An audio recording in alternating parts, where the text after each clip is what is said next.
Khalistani tiger force के आतंकी हरदीप सिंह निज्जर की हत्या के बाद से भारत और कनाडा के संबंधों में तनाव है और हाल ही में कनाडा में गैंगस्टर सुखदूर सिंह और सुक्खा का कत्ल कर दिया गया और उसके बाद से दोनों देश में तनाव बढ़ता जा रहा है। और हाल के इन घटनाक्रमों के बीच आप समझिए खालिस्तानी आतंकी कैसे सक्रिय हो रहे हैं, गैंगस्टर सक्रिय हो रहे हैं और खबर यह है कि पाकिस्तान की आईएसआई और वहां बैठे खालिस्तानी भी सक्रिय हो गए हैं और खबरों के मुताबिक ये सब मिलकर अब फिर किसी बड़े प्लानिंग में जुटे हुए हैं, किसी देश विरोधी गतिविधि को अंजाम देने के नापाक हरकतों में लगे हुए हैं। और खबर जो मिल रही है वो ये कि सुक्खा की हत्या के बाद गैंगवार की आशंका बढ़ गई है। पंजाब से कनाडा तक गैंगवार की आशंका बढ़ती जा रही है। पंजाब से कनाडा तक हाई अलर्ट जारी कर दिया गया और सूत्र ये बता रहे हैं कि सुक्खा की मौत के बाद पाकिस्तान में बैठा खालिस्तान का एक शख्स लखबीर सिंह रोड़े सक्रिय हो चुका है।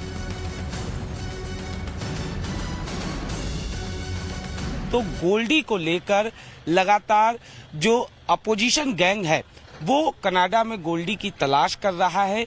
वहीं दूसरी तरफ हिंदुस्तान में पंजाब में जो इन गैंग से जुड़े लोग हैं उनको लेकर भी एक तरीके से कहा जा सकता है कि अलर्ट है कि क्योंकि जिस तरीके से सुक्खा की हत्या की गई उसके बाद से ही लगातार जो एंटी गैंग है वो इसका बदला लेना चाहती है और यही वजह है कि पंजाब से लेकर कनाडा तक अलर्ट है क्योंकि जिस तरीके से लखबीर सिंह रोड़े जो है उसके बारे में ये बताया जा रहा है कि वो पूरी तरीके से एक्टिव हो गया है, खासतौर पर सुक्खा की मौत के बाद, सुक्खा की हत्या के बाद।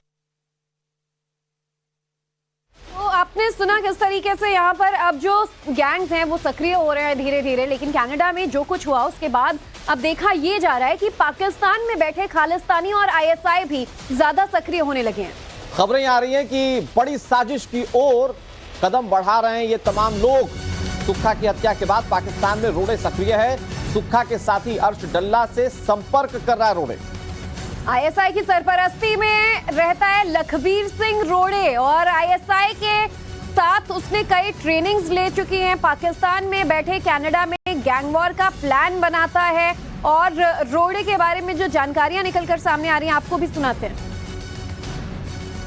जिस तरीके से सुक्खा की हत्या की गई और उसके बाद गोल्डी और लॉरेंस गैंग ने इसकी जिम्मेदारी ली, उसके बाद से ही खुफिया सूत्रों की मारे तो कहीं न कहीं पाकिस्तान आईएसआई की सरपरस्ती में बैठा लखबीर सिंह रोड़े जो है वो एक्टिव हो गया है और यही वजह है कि बताया जा रहा है कि कहीं न कहीं जिस तरीके से सुक्खा की हत्या की गई, चूंकि लखबीर सिंह रोड़े की अगर बात की जाए तो अर्श डाला का बेहद करीबी है और इसी वजह से जिस तरीके से वो एक्टिव हो गया है कहीं न कहीं पंजाब से लेकर कनाडा तक गैंगवार का खतरा मंडराने लगा है और यही वजह है कि तमाम सुरक्षा एजेंसियां जो हैं वो पूरी तरीके से अलर्ट हैं। इस बीच भारत में सुरक्षा एजेंसीज एक्टिव हो चुकी हैं, जगह जगह छापेमारी की जा रही है। आतंकी संगठन सिख फॉर जस्टिस के प्रमुख गुरवंत पंत सिंह पन्नू पर लगाम कसने की कोशिशें जारी हैं। आपको बता दें कि कल चंडीगढ़ में एनआईए ने भी बड़ी कार्रवाई की और आतंकी पन्नू के संपत्तियों पर कार्रवाई की गई। पन्नू की कोठी पर एनआईए ने कब्जा जमा लिया। एनआईए ने कोठी के बाहर पोस्टर भी लगा दिया है। चंडीगढ़ में पन्नू की एक कोठी है जिस पर कार्रवाई की गई। लगातार खालिस्तान से जुड़े लोगों के खिलाफ कार्रवाइयां की जा रही और उसमें ये नाम गुरवंत पंत सिंह पन्नू, क्योंकि ये लगातार वीडियोस के माध्यम से लोगों को भड़काने की कोशिश अब तक करता रहा है खालिस्तान के समर्थन में।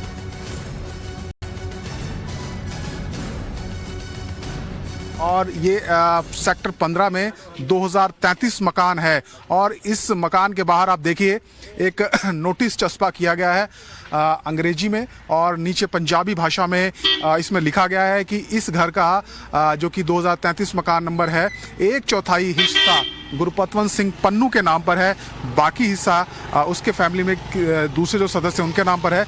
इसलिए गुरपतवंत सिंह का जो मालिकाना हक है इस प्रॉपर्टी पर उसको जब्त किया जाता है। 1/4 share of house number 2033 sector 15C Chandigarh owned by Gurpatwant Singh Pannu a proclaimed offender. बाकायदा इसमें लिखा हुआ है कि वो एक भगोड़ा है और एनआईए का एक केस है, केस नंबर भी बाकायदा इसमें लिखा हुआ है और उसके तहत जो ये प्रॉपर्टी है कॉन्फिस्केटेड की जाती है, यानी कि जब्त की जाती है। और ये NIA कोर्ट जो मोहाली है उसके आदेशों पर ये कार्रवाई हुई है। तो गुरपतवंत सिंह पन्नू के घर के पास कैसे NIA की कार्रवाई हुई है हमने आपको दिखाया। खालिस्तानियों पर अब एक और प्रहार की तैयारी की जा रही है। भारत सरकार ने सभी जांच एजेंसी को निर्देश दे दिए हैं। ये सूत्रों के हवाले से खबर है, विदेश में बैठे खालिस्तानियों की पहचान करने को कहा गया है। ओवरसीज सिटीजनशिप ऑफ इंडिया का अधिकार खत्म करने के निर्देश भी दिए गए। तो आतंकियों की संपत्ति जब्त की जा रही है, कार्रवाई की जा रही है, एक एक चिन्हित किया जा रहा है और ओवरसीज सिटीजनशिप जो है वो खत्म कर दी जाएगी जिनका खालिस्तानी गैंग से संबंध है और उनकी संपत्ति जब्त करने का काम तो NIA ने भी पहले शुरू कर दिया है। तो एक एक कर कैसे प्रहार की तैयारी की जा रही है, जो लोग माहौल बिगाड़ने में लगे हुए हैं उनके खिलाफ देखिए एक्शन जारी है।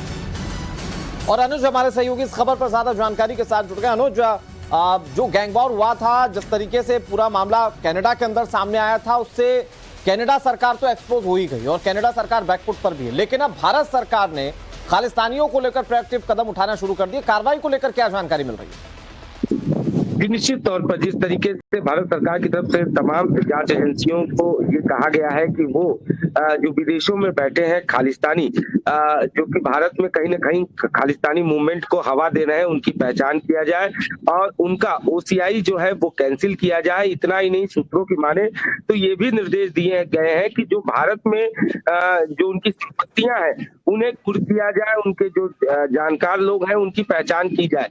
जाहिर तौर पर कल हमने देखा कि किस तरीके से NIA ने पन्नू की जो प्रॉपर्टी है उसे अटैच किया।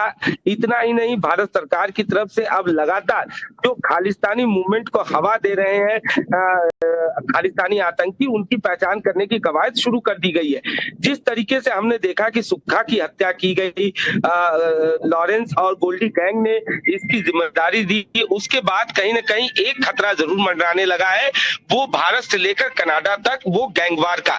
क्योंकि सुक्खा की अगर बात किया जाए तो अर्श डाला का बेहद करीबी और बम्बिया गैंग से ताल्लुक रखता था। वहीं लॉरेंस और गोल्डी गैंग जो है, जो कि उसका अपोजिट गैंग है, एक दूसरे के जानी दुश्मन है। और जिस तरीके से सुक्खा की हत्या की गई उसके बाद अब ये सूत्रों के हवाले से जो ये खबर आ रही है कि रोड़े की एक्टिविटी जो है, जो कि पाकिस्तान ISI की सरपरस्ती में बैठा हुआ है, उसकी एक्टिविटी अचानक तेज हो गई है, जिसके बाद से सुरक्षा एजेंसियों को अलर्ट मोड पर किया गया, खासतौर पर पंजाब को लेकर। क्योंकि निश्चित तौर पर गैंगवार की शुरुआत जो है वो पंजाब से हो सकती है। इसी वजह से तमाम जांच एजेंसियों को पंजाब पुलिस को अलर्ट मोड पर रहने के लिए कहा गया है। वहीं बताया ये भी जा रहा है कि रोड़े के एक्टिव होने के बाद गोल्डी बरार जो कि कनाडा में छिपा हुआ है, उसकी भी तलाश काफी तेजी से की जा रही है। ये तलाश जो है एंटी गैंग कर रहा है, तो कहीं ना कहीं गैंगवार का खतरा मंडराने लगा है, का खतरा बढ़ने लगा है अनुज। और जिस तरीके से आप बता भी रहे हैं कि देखिए कार्रवाई शुरू हो चुकी है, एक एक कर न सिर्फ ओवरसीज सिटीजनशिप जो है वो कैंसिल की जाएगी, बल्कि भारत में मौजूद इस खालिस्तानी प्रोएक्टिव गैंग के संपत्तियों को भी अब अटैच किया जा रहा है। हम अपडेट्स आपसे लेते रहेंगे। बहुत बहुत शुक्रिया पूरी जानकारी के लिए। और आगे आपको दिखाएंगे हेडलाइन, लेकिन हेडलाइंस के उस पार आपको बताएंगे कि कैसे PM मोदी का अपमान करके 2024 का रण जीतने की कोशिश की जाए।